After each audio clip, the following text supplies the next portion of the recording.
Assalamu алейкум, урматтуу жалпы алайлык туугандар жана алай мал базарынын көрүүчүлөрү.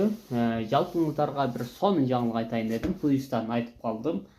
Балким бирөөлөргө пайда, балким бирөөлөргө бир жакшы бир маалымат болот деп ойлойм. Сиздерге экрандагы байланыш телефондорго чалыңыздар. Бул агабыз Кызыл Кыя шаарынан болот экен.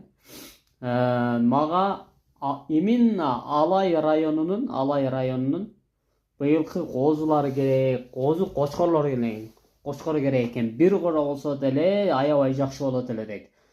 Байланыш телефондорун экранга жазып коебуз.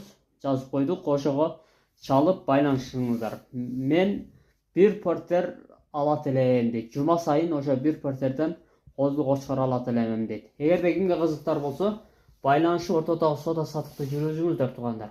Биз сиздерге содоңуздарга ортодогу көпүрө бололу. Дароо чалыңыздар.